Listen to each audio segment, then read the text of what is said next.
सुंदरी के राधा पदांक विलसन मधुरस्थली के राधा यशो मुखरमत खगावली के राधा विहार विपिने रमता मनो में भवानी शंकरो वंदे श्रद्धा विश्वासरूपिणो याभ्यां विना न पश्यन्ति सिद्धा स्वान्तस्थमीश्वरम् अज्ञानतिमिरान्धस्य ज्ञानानजनशलाकया चक्षुरुन्मीलितं येन तस्मै श्री गुरुवे नमः। बोले श्री वृंदावन बिहारी लाल की जय हो, श्री राधा रानी की जय हो, श्री यमुना महारानी की जय हो, श्री गिरिराज जी महाराज की जय हो। जय जय श्री राधेश्याम। एकदा हि विशालायां चत्वार ऋषयो मला सत्संगार्थ समायाता ददृशुस्तत्र नारदम। अब यहाँ पर सोनक आदि ऋषि पूछते हैं कि महाराज पहली बार यह साप्ताहिक कथा किसने किसको सुनाई? तो पहली बार यह साप्ताहिक विधि कथा सनकादि ऋषियों ने, सनकादि ऋषि 4 ऋषि हैं, सनक, सनंदन, सनत कुमार, सनातन, ये ब्रह्मा जी के पुत्र हैं। तो इन्होंने नारद जी को पहली बार साप्ताहिक विधि सुनाई। तो बोले कि एक बार नारद जी उन्होंने पृथ्वी की बहुत प्रशंसा सुन रखी है, क्योंकि पृथ्वी पर तो महाराज बड़े बड़े संत, बड़े बड़े भक्त हुए हैं, बड़े बड़े राजा महाराजा हुए हैं। पृथ्वी पर हरिश्चंद्र, सावित्री जैसे बड़े बड़े महाराज, बड़े बड़े पैदा हुए हैं। तो राजा हरिश्चंद्र, सावित्री, तो वे पृथ्वी पर ही जन्म लिया है। पृथ्वी की परिक्रमा करने आते हैं नारद जी, वृंदावन में पहुंचते हैं। वृंदावन में उनकी भेंट इन सनकादि ऋषियों से होती है। तो अब वो पूछते हैं नारद जी से कि कथम ब्रह्मान दीन मुखा कुतश्चिंतातुरो भवान त्वरितं गम्यते कुत्र कुतश्चागमनं तव। कि नारद जी आपके चेहरे पर चिंता का भाव क्यों है? नारद जी कहते हैं कि मैं पृथ्वी पर परिक्रमा देने आया था, यह सोचकर कि यहाँ बड़े बड़े संत हैं, भक्त हैं, बड़े बड़े संत हैं, भक्त हैं, पर मैंने उल्टा ही दृश्य देखा यहाँ पर। क्योंकि अहम तो पृथ्वी या तो ज्ञात्वा सर्वोत्तमामिति पुष्करम च प्रयागम च काशीं गोदावरीं तथा हरे क्षेत्रं कुरुक्षेत्रं श्रीरंगम सेतुबंधनम एवमादिषु तीर्थेषु ब्रह्ममाण इतस्तथा। कि पृथ्वी पर मैं आया कि यहाँ पर बड़े बड़े भक्त हैं, बड़े बड़े संत हैं, बड़े बड़े महाराज हैं, और यहाँ के स्थानों की भी महिमा है। पृथ्वी पर परिक्रमा देने आया, फिर पुष्कर गया, प्रयाग गया, काशी गया, गोदावरी गया, हरिद्वार गया, कुरुक्षेत्र गया, श्रीरंग गया, सेतुबंध गया, एवं आदिषु तीर्थेषु ब्रह्ममाण इतस्तथा, इधर उधर विचरता रहा, किंतु मुझे कहीं भी मन को संतोष नहीं मिला। क्यों? नापश्यम कुत्रचित् चर्म मना संतोषकारकम कलिनार्धर्म मित्रेण धरेयं बाधिताधुना।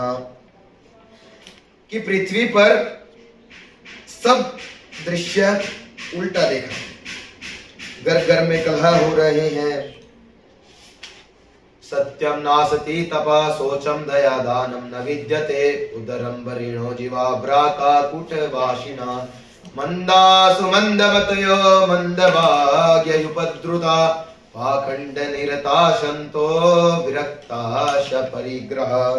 कि घर घर में कलह हो रहे हैं, भाई भाई से लड़ रहा है, माता पिता को वृद्धा आश्रम भेज रहे हैं, कन्याओं को गर्भ में ही मार दिया जा रहा है। कन्या ना गर्भ के अंदर सुरक्षित है ना बाहर सुरक्षित है। जीव केवल धन के पीछे दौड़ रहा है। यह सब देखते देखते मैं वृंदावन गया तो यमुना नदी के तट पर बड़ा सा सिंहासन लगा हुआ था। उस सिंहासन पर एक युवती बैठी थी। वो युवती स्त्री देवी स्वरूप लग रही थी, परंतु मानो कि कोई देवी ही है।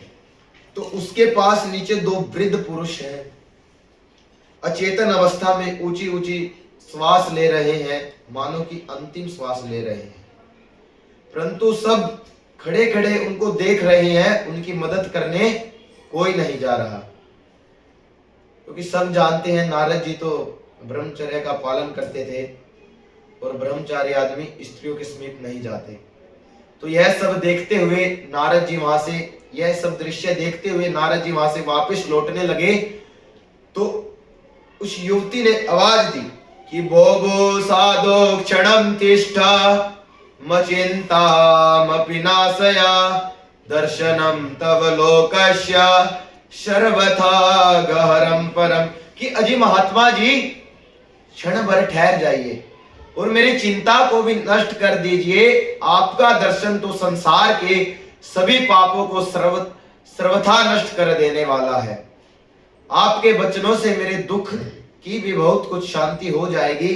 मनुष्य जब बड़ा भाग्य होता है तभी आपके दर्शन हुआ करते हैं।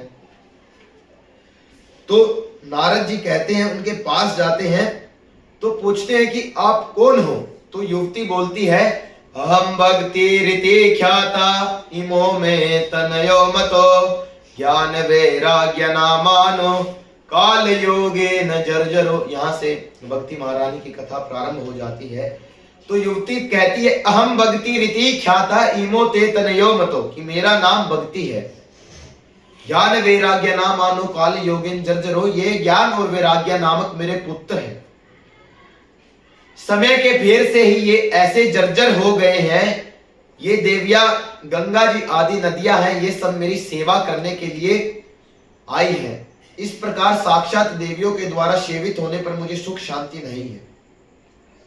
तो नारद जी बोलते हैं कि हमें आप साफ साफ बताइए। तो फिर युवती बोलती है, उत्पन्ना द्रविणे साहम वृद्धिम कर्णाटके गता कवचिन महाराष्ट्रे गुर्जरे जीर्णताम गता। कि मैं द्रविड़ देश में उत्पन्न हुई, कर्नाटक में बड़ी हुई, कहीं कहीं महाराष्ट्र में भी सम्मानित हुई, किंतु गुजरात में मुझको बुढ़ापा आ गया। वहां घोर कलयुग के प्रभाव से पाखंडियों ने मुझे अंग भंग कर दिया। चिरकाल तक यह अवस्था रहने के कारण मैं अपने पुत्रों के साथ दुर्बल और निस्तेज हो गई।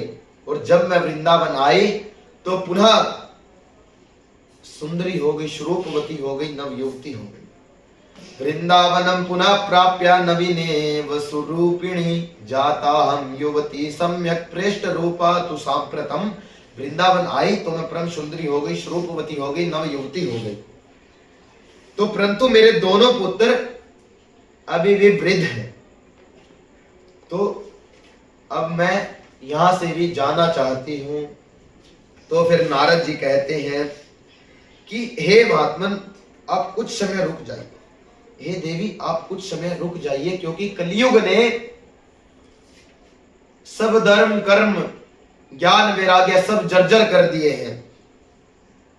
नारद जी ने भक्ति महारानी को धैर्य बंधाया, क्योंकि कलयुग में सब कुछ, कली काल ने सब कुछ जर्जर कर दिया है। परंतु कलियुग की एक बात सबसे अच्छी है, यत्फलम नास्ति तपसा ना योगेन समाधिना तत्फलम लभते सम्यक कलोके स्वकीर्तनात्। कि जो तपस्या से, जप से, समाधियों से जो फल नहीं मिलता वह हरि नाम संकीर्तन से मिल जाता है।